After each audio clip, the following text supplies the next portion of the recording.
educación y con la situación en la cual se encuentran los profesores, pero particularmente de un ataque bien brutal que se produjo en la región del Biobío. Vamos rápidamente a tomar contacto a esta hora con Mauricio Hidalgo, que nos va a dar el contexto de lo que hoy día viene prácticamente en todos los diarios, la brutal golpiza a la cual fue sometida una profesora por parte de un estudiante con algunas digamos, condiciones particulares, y luego vamos a entrar en el debate de fondo, ¿no? que tiene que ver con la educación, con el perfil del estudiante, con la situación en la cual se encuentran los profesores. Mauricio, ¿qué tal? Buen día.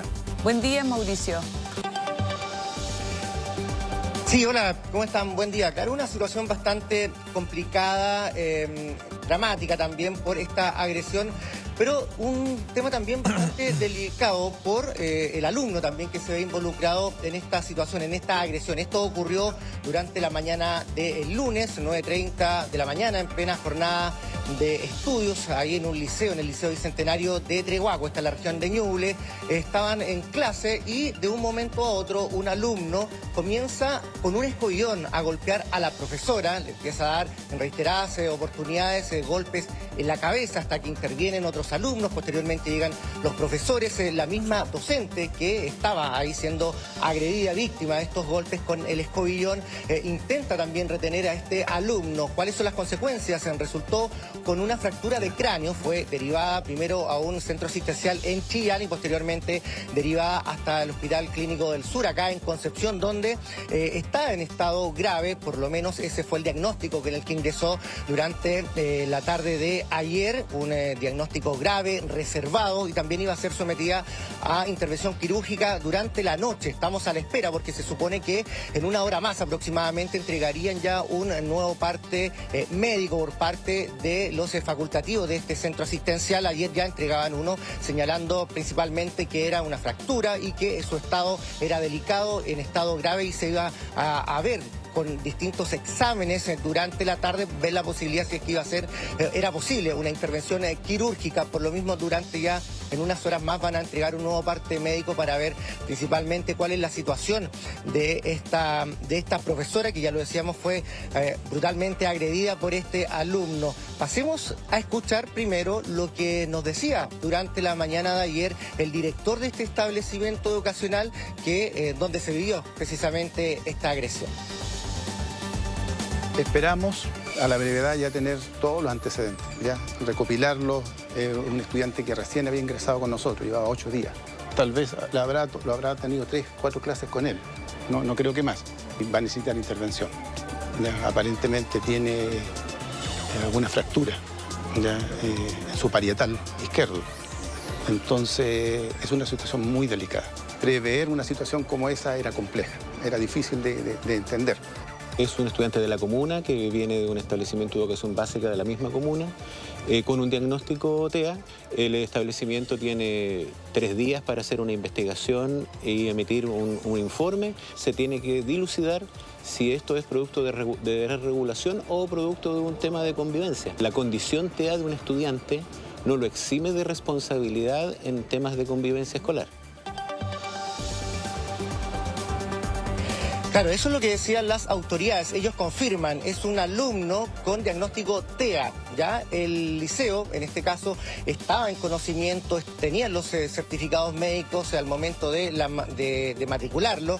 Llevaba 8 días en clase, no había, según los mismos docentes, pudimos conversar con ellos durante el reporteo de la tarde de ayer, no hubo antecedentes o no habían antecedentes previos de agresión, y todo se explica en esta condición de que él se habría desregularizado, habría tenido una descompensación y finalmente habría originado esta agresión a la profesora. Sin embargo, las autoridades dicen que esto no lo exime de algún tipo de responsabilidad. Por lo mismo, está una investigación por parte también de la Superintendencia de Educación de la misma municipalidad, en este caso, que es el sostenedor de este liceo. Se va a hacer esta investigación para ver si es que se activaron o no los protocolos de convivencia escolar, y ahí entonces está toda la discusión. ¿Qué es lo que va a ocurrir también con el alumno, que actualmente él está suspendido a la espera de los resultados de esta investigación? Pasemos a escuchar también lo que nos comentaban los voceros de los profesores de este liceo. Tenemos una colega en estado grave, producto de una agresión de un estudiante. Y nosotros no queremos normalizar esta situación. Tenemos profesores jefes con 45 minutos para hacerse cargo de situaciones de este tipo. Los profesores sentimos desprotección cuando constatamos este tipo de situaciones. Y para ello es que por la misma razón llamamos a que se apruebe luego la ley de convivencia escolar, porque da más herramientas. Pero evidentemente ninguna ley va a provocar cambios si no hay cambios culturales al respecto. A ver, yo la verdad que creo que esto da para mucho.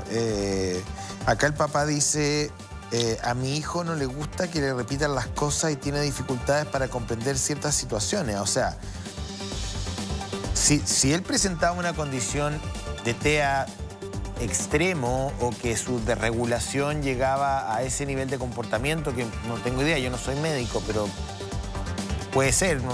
Habría que consultarle a un especialista. No sé si era lo más oportuno que él fuera a un colegio de estas características. A lo mejor necesita otro tipo de ambiente. O de una psicopedagoga que esté al lado de él. O algún monitor que esté al lado de él. O sea, eso es lo primero. Y lo segundo, sus responsabilidades legales tampoco yo las desconozco. No sé, ahí nos puede ayudar Sabas, muy cortito. Fíjate que hay una entrevista también al esposo de la profesora, de Elenita, y dice que justamente no solo intentó herirle a este estudiante de primer año medio, sino que él califica el hecho como un intento de homicidio. Yo creo que hay, mira, de partida un gran desconocimiento de lo que es el mundo del espectro autista, ¿no? Y por otra parte, más un sistema educativo bien enfermo, que intenta hacerlas todas. Un sistema que a veces se basa en repetir las cosas, ¿no? Para que se aprenda, a veces el profesor tiene que repetir. Entonces yo creo que es un sistema que trata de abarcar mucho, sin recursos a veces, y sin conocimiento muchas veces. Sí. Y tenemos el drama ahora de una profesora que está luchando por su vida. Es un drama, es dramático, pero yo algo leía temprano. Lo que pasa es que, como decían los propios colegas de ella, los profesores, se necesita un cambio cultural de que hay que respetar a los docentes porque hay familias disfuncionales, ha habido padres apoderados delincuentes que han estimulado que los hijos le contesten y han justificado agresión a los profesores, y eso es inaceptable. Por otro lado, el tema de los niños con trastorno del espectro autista, los TEA, hasta donde yo sé, tienen niveles. Hay uno muy moderado, hay uno muy severo y hay otro intermedio. Entonces, eso tiene que, no estoy diciendo en este caso concreto, pero tiene que manejarse con capacitación de los docentes. ¿Por qué? Porque de repente los niños con trastorno de espectro autista se quedan fijos en una actividad rutinaria. Y eso, como dice Karen, es incompatible con una repetición constante de contenido en el aula. Pero por otro lado, si se descompensan, hasta donde yo sé, suelen hacer ruido, agredir, golpear algo, gritar. Son escasos las agresiones. Pero hasta el límite de dejar a una persona en ese estado. Entonces, por eso, me gustaría saber si cuando pusieron al niño, porque es un niño, está en primero medio, tiene 14 años. Acompañamiento. Le advirtieron, hubo capacitación, porque decían, no sé, un diario decía que hubo una reunión con la profesora jefa y con la profesora agredida. Entonces yo quiero dejar claro, mi posición es inaceptable cualquier agresión a los docentes. O sea, yo me acuerdo cuando yo llegaba de clase y me llegaba con una anotación, lo primero de mis padres era, ¿qué hiciste? No que injusto el profesor. ¿Por qué? Sí, porque había un respeto. Sí. Entonces, eso es inaceptable la agresión. Ahora, en este caso concreto, hay que analizar si hubo un descuido por parte de la familia. Acá en el diario dice lo siguiente, dice que la semana anterior al ataque, la familia se había reunido con la profesora y le habían hecho ver un par de situaciones que habían desencajado un poco al estudiante, que lo habían desregulado. ¿Ah? Y habían tenido una discusión con ella, no una discusión, digamos, violenta, una conversación, donde se le había hecho ver a ella que él no estaba completamente cómodo y que la relación era un poco tensa entre el estudiante y la profesora. Ahora, yo eso lo puedo entender, uno puede entender que lo que está ocurriendo hoy día en las salas de clase y el nivel de desprotección y de abandono en el que están muchos profesores es brutal, y yo empatizo ahí con el mundo docente de todas maneras. No entiendo, y ahí me cuesta entender, por mucho TEA que tenga el muchacho, digamos, si el muchacho tenía un TEA en un estado severo, no sé si una sala de clases como esa era lo más oportuno y adecuado para él. ¿Y por qué lo admitieron entonces? No es responsabilidad por eso de la mismo agredida. estoy planteando... Porque, José, hoy en día las leyes son de pronto también, y qué tremendo para muchas familias, porque también son letras muertas. O sea, Sí, se pero es que aprueba una hay que legislación y sabe incluirlos que de también. inclusión, y finalmente qué terrible y qué doloroso, y parte del corazón decir que tampoco hay inclusión, Pero hay que porque son niños que incluirlo. necesitan algo especial. Como te digo, desde el Asperger hasta el autismo severo hay matices. Un gran amigo mío que falleció hace un par de años, su hijo precioso tenía un autismo bastante severo. Bien bastante profundo. severo. Y se alteraba de repente cuando lo íbamos a visitar con los gritos, qué sé yo, pero no era agresivo. Y él le decía amorosamente, cálmate, y se calmaba. Ya, pero... Por otro lado, conozco familiarmente a una niñita preciosa que tiene un autismo, no tiene autismo, un síndrome de Asperger. Ya. Y que de repente se queda fija, como les decían algo, pero está en el colegio normal, no es agresiva, Está nada. bien, pero acá estamos hablando Pero por eso de... te digo, hay responsabilidad no de la docente. Está grave, o sea. Sí, no, y es lo que dice la familia es un ¿por qué lo intento de aceptaron homicidio? entonces? Porque hay que incluir a los niños con TEA. Pero al nivel de poner a una profesora en riesgo, no sé. No, por supuesto que no, pero es que la profesora no tiene culpa tampoco. Si ella no decide quién admitir en el colegio. No, claro, no Entonces, pasa por ella, digamos. Claro. Oye, bueno, Mauricio estuvo reporteando ayer, pudiste conversar con quienes han estado enfrentando esta situación tan compleja. Cuéntanos detalles de tu reporteo, Mauricio.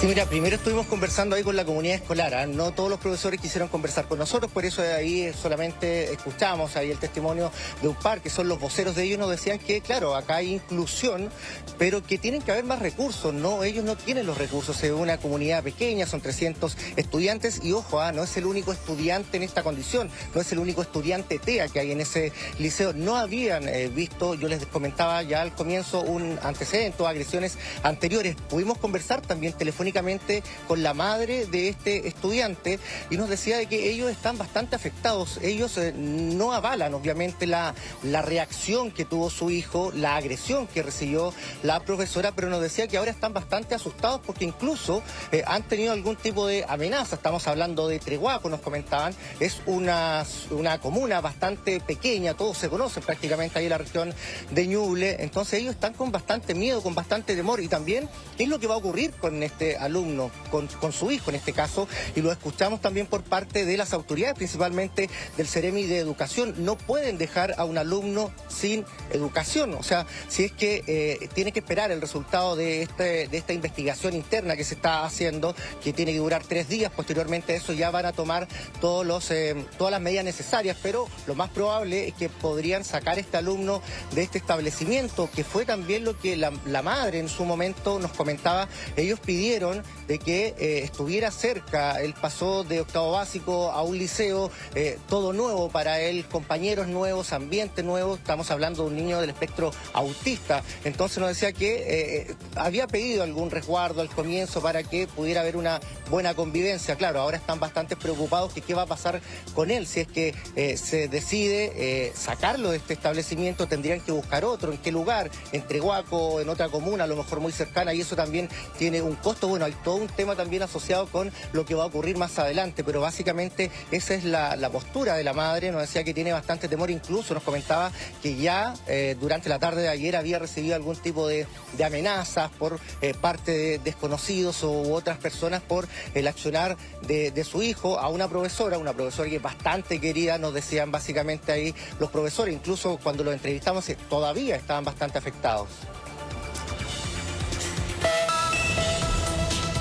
Sí, Bien, vamos, yo mira, insisto, mira, estamos aquí leyendo además tantos mensajes que Sí, nos que llegan nos de llegan. papás, porque finalmente, ¿sabes qué? Termina, Mauro, de alguna manera, trasladándose este tema a la sociedad completa, porque frente a la inactividad, frente a leyes que terminan siendo letra muerta, termina una sala de clase que es el aula donde tiene que estar, ¿no es cierto?, el profesor con los alumnos, transformada en esta como especie de batalla campal entre alumnos, profesores, apoderados, que también, bueno, sienten o viven una amenaza, los papás de este niño, todavía, bueno, niños para primero medio, enfrentando una situación tan compleja como la que tú mencionabas recién. O sea, yo creo que uno tiene que hacer las cosas de manera más o menos seria. Yo entiendo que los niños TEA tienen que ser integrados y son niños normales con su condición y la aportan y habrá que procesarla de la mejor manera posible, pero Pero no todos los niños TEA son... O sea, si es como dice el marido de la señora, que esto fue un intento de homicidio, desconozco en lo que dice el marido de la señora en una entrevista,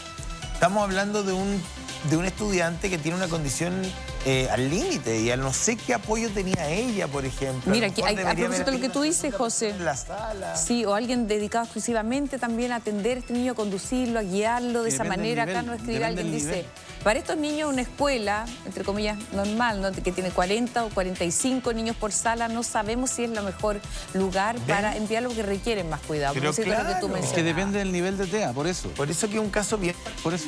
Hay otros que tienen el trastorno del espectro autista que es bueno que socialicen más, pero hay otros que no. O sea, por lo que yo he conocido, te decía, este hijo de un querido amigo, un niño precioso, pero no podía ir a un colegio normal. Mira, acá dice Verónica Pantoja, voy a leer el diario, directora académica del Magíster en Neurociencias de la Educación de la Universidad Mayor, dice lo siguiente. Los niños con trastorno de espectro autista no son inherentemente violentos. ¿No se escucha? Ahí. ¿Ahí? Ya, ¿Ahí? sí. Ah, ya. Aquí, perdón, ella. ¿Me quieren silenciar? Habla aquí, habla ahí. Ahí, no, espérame. Ay, amiga. Amigo. Es que no puedo leer así. Los niños con trastorno de espectro autista no son inherentemente violentos. De hecho, ninguno de los niveles de clasificación determina que son agresivos. Lo que hay son niños que necesitan apoyo, poco apoyo o un apoyo sustantivo.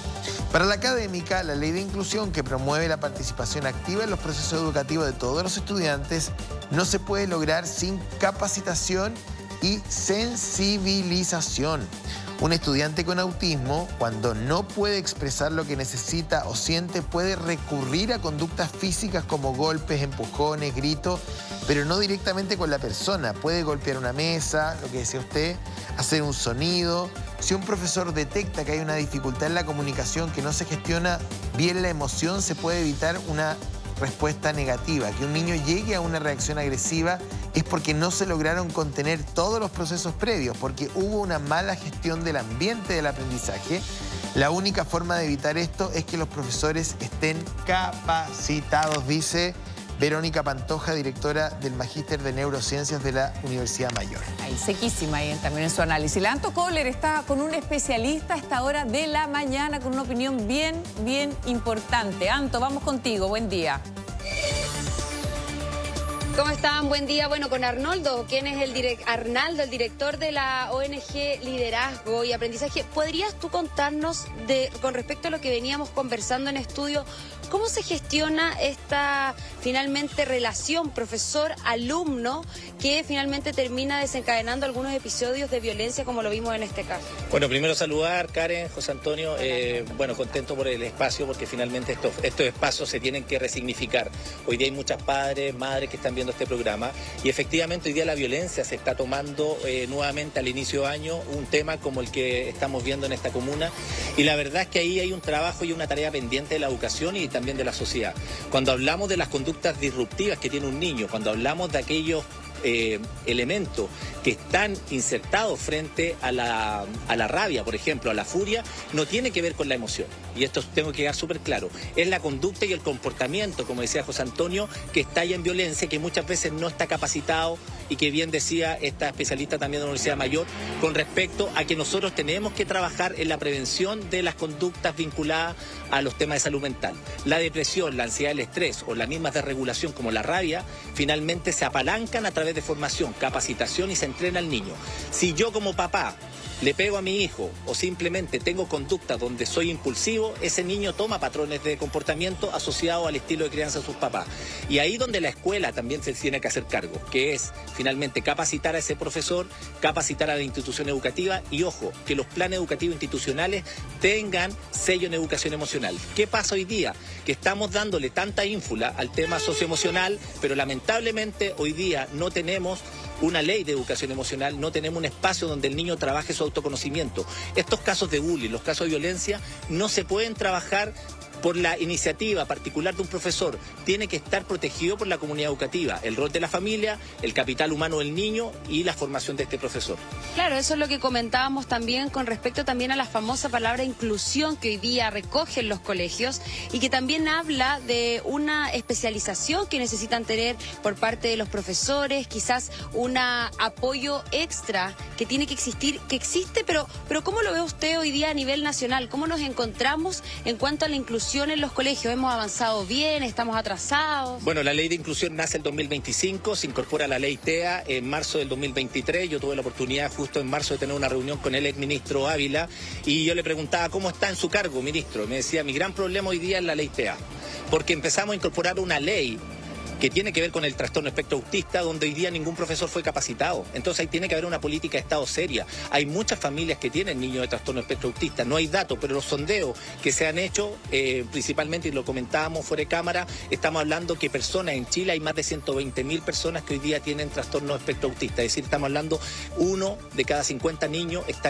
en este estrato, así que eso también es un tema. Ahora, el punto esencial que tenemos que abordar es cómo familia, es como comunidad incorporamos el tema de la inclusión real. Yo siempre hago esta analogía como ciclo vital. Nosotros, ¿se acuerdan los años 80, Karen, José Antonio, que hablan de discriminación? Es decir, el niño que tenía síndrome de Down lo dejaban en la casa y no compartía en comunidad. Después viene la exclusión, se hicieron escuelas especiales. Después viene la inclusión, que es el proceso que estamos viendo, pero los niños hoy día no hablan de inclusión, hablamos de una mirada de diversidad. La riqueza de nosotros como seres humanos es que todos somos distintos y tenemos que aprender finalmente un papá, un educador, cómo funciona el cerebro de un niño. Y de ahí viene una mirada ya de neurodivergencia mucho más amplia. Y por eso una tarea pendiente de la educación y como política de Estado también trabajar el tema de la inclusión como país. Claro, un tema difícil. Desde estudio también le van a hacer una consulta. Sí. Los escuchamos. A ver, yo entiendo la lógica y la discusión que estamos teniendo, sin duda que sí, pero acá estamos hablando de una monitora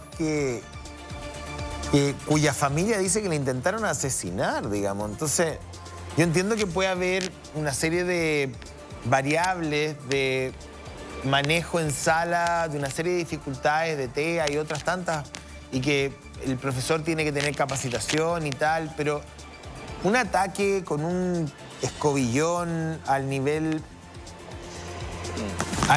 de causarle este nivel de lesiones a una profesora, yo no sé si eso está dentro de una conducta, digamos, que es inherente a la condición TEA o no. Porque es bien extremo lo que pasó con esa profesora. No es simplemente que golpeó la mesa o discutió o el niño tuvo una desregulación emocional manejable. O sea, la mujer está internada. O sea, yo no sé si eso está dentro de lo habitual o son casos excepcionales. Como también ha habido casos de jóvenes que no están en esta condición y que también han atacado a sus profesores y estamos llenos. Sí, te escuchamos, Arnaldo. Exacto. Sí, José Antonio, muy buena tu pregunta y tu reflexión, porque finalmente una de las características que tienen los trastornos espectro autista es que una de las condiciones es que no son violentos. No es una condición o una característica que el niño sea violento. La desregulación muchas veces tiene que ver con temas sensoriales. Los niños, si sienten luz, sienten ruido, los niños se autoflagelan, se ensimisman. Finalmente, el TEA, ¿qué es? Tienen problemas de interacción social, les cuesta el acometimiento, las normas y las instrucciones. Sin ser especialista en TEA, pero tomando tu pregunta, claro, ¿qué hago yo como institución educativa y yo como director de un colegio si casi matan a mi profesora? Esa es la pregunta de fondo. O sea, ahí hay una responsabilidad también de la familia. Yo tengo como papá, como mamá, aprender. Glenn Doma, uno de los mayores especialistas que tiene que ver con neuroplasticidad de la Universidad de Filadelfia, dice que el mayor psicoterapeuta o el mayor especialista que tiene que trabajar con el niño, que en este caso tiene TEA, son el papá y la mamá. Ellos también tienen que acompañar al profesor, decirle cuáles son sus rutinas, cuáles son las cosas que eventualmente lo puede regular. Pero ojo, aquí el tema es la conducta y el comportamiento que está ya en violencia. Y eso también tiene que ser normado, tiene que ser, porque aquí hay una zona también bastante en el aire como sociedad, que efectivamente no podemos traspasar un poco el tema de la violencia. el niño con TEA o sin TEA, como decía Karen, y si es violento, tienen consecuencias. Y eso finalmente tiene que ver con el estilo de crianza. Hoy día hay una moda de las crianzas, ustedes lo han escuchado igual que yo. La crianza positiva, la crianza responsable, la crianza espiritual. La crianza es una, y les voy a dar tres datos. La primera tiene que ver que cada acción que yo tenga, tengo que poner límite y tienen consecuencias. Si yo tengo una conducta disruptiva, tengo consecuencias como niño. Y yo como papá soy ente modelador. La segunda es, según el grado de madurez del niño, darle independencia, autonomía para que desarrolle el pensamiento crítico y sepa lo bueno y lo malo en la vida, que tiene que ver también con carga valórica. Y la tercera es, esto es súper importante, que es validar, legitimar y aceptar las emociones de mi hijo. Seguimos en Chile diciendo que los niños no lloran, que pórtate bien, que tu única obligación es estudiar. Si como política pública, como colegio, no hacemos caso a este tema y seguimos reporteando o entregando noticias como esta, sí, y no hacemos un trabajo preventivo, finalmente estamos reaccionando a la enfermedad. Oye, lo que tenemos que hacer es prevenir esto a través de formación. Oye, estaba viendo, mira, nos escriben hartos papás, sí, con hijos con esta condición, nos escriben también profesores, lo que les toca vivir a diario, ¿no? Mira, son niños que necesitan muchas veces terapeuta ocupacional, psicólogo, psiquiatra, muchas veces neurólogo, o sea, además se trata de una condición que requiere, bueno, como tantas otras condiciones, de un cuidado muy, muy especial. Te quiero preguntar por si son niños imputables, bueno, en este caso joven, ¿no es cierto?, de 14 años. Bueno, sí, ¿qué pasa con esa arista? Hasta Sabas acá también el estudio, se la vamos a preguntar a él, pero ¿qué piensas tú de ese tema que se abre, que se pone sobre el tapete y sobre la mesa? Bueno, primero yo consideraría, hay un tema legal que hay el ex fiscal también puede ir profundizarlo, pero aquí hay responsabilidades compartidas. Primero, como familia, la institución educativa, y lo que decía José Antonio al inicio. Si yo llevo a mi hijo a un programa de inclusión, acuérdense que hoy día existen los PIE, los programas de inclusión educativa, yo tengo que recibir a ese niño. ¿Cuál fue el diagnóstico? ¿Cuál fue aquella información que yo tuve previo a incorporarlo a la escuela? Eso se tiene que diagnosticar. Los reglamentos de convivencia escolar o los protocolos de actuación tienen que estar antecedidos por información. Si estos tipos de casos hay un protocolo de actuación que esté actualizado, aquí habría que preguntarle a la institución qué se hizo. Y ahí hay un trabajo que también tenemos que legislar o debatir, porque finalmente vuelvo a lo mismo, y refuerzo lo que dice Karen. Esto no tiene que ver solamente con este caso particularmente. Ahora, pero es que la pregunta puede ser mañana un niño en Antofagasta que hace exactamente lo mismo. Exactamente. Mi pregunta es, y desde la ignorancia, perdón, ¿no? Todos somos, digamos, ignorantes en algunos temas. Yo pregunto, ¿ese ataque con ese nivel de agresividad, hasta donde uno entendería, responde a esa condición o no, digamos? Porque yo creo que también eso va a ser materia de discusión a nivel judicial, ¿o no, Sabas? Sí, mira, todo depende... Porque no es todos los investigadores... Sí, te escucho. Sí, dale, ahí le doy el pase, dale. No, nosotros tenemos una especialista, Carolina Pizarro, que es especialista en TEA, y efectivamente toda la información y la evidencia científica dice que los niños con trastorno espectro autista, una de sus características no es la violencia. Entonces, por lo tanto, que hay factores exógenos vinculados al entorno y que tiene que ver, como le decía inicialmente, a temas sensoriales, si hay ruido o finalmente hay una necesidad insatisfecha que el niño no logra verbalizar. Si el niño sufre bullying y todo, a veces tienen reacciones finalmente más impulsivas. Ahí complemento un poco que querían compartir también algo en el estudio. Sí. Es que eso es fundamental. Los niños del trastorno del espectro autista, yo sin ser especialista, no son violentos per se. Si tú le estallas un fuego artificial al lado, el niño se va a desesperar y puede eventualmente agredir a alguien, pero no es que sea violento per se. Entonces aquí habría que investigar dónde estuvo antes este joven, en qué colegio. ¿Tiene informes de agresividad? ¿Los papás sabían? Pero por eso, el diario dice, pues. ¿Para qué me preguntas si no me deja terminar? al tiro. ¿Tiene informe? Cuando fueron, tú mismo leíste, José Antonio, hablaron con los directores del colegio porque la profesora no tiene la culpa.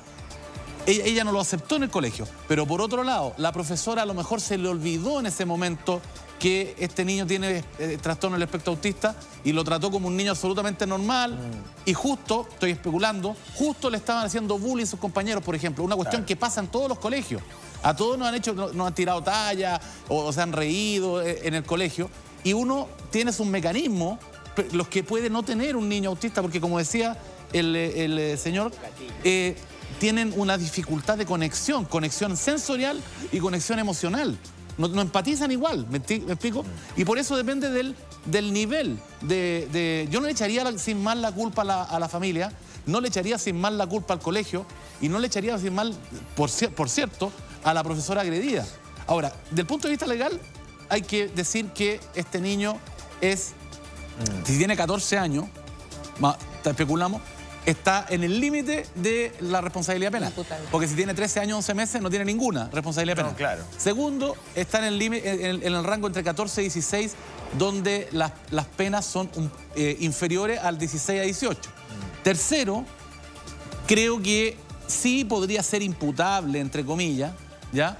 Pero hay mecanismos, especialmente en la Ley de Responsabilidad Penal Adolescente, que hay que modificarla, pero igual hay mecanismos para que este niño no sea estigmatizado, no sea encerrado 10 años, porque no lo puede ser, y sea tratado como corresponde. Ahora, si se determina, y con esto termino, por un facultativo que no tiene trastorno del espectro autista o que es muy leve, se tiene que tratar como un niño común y corriente. ¿Me explico? Sí, no, de todas maneras. Eso.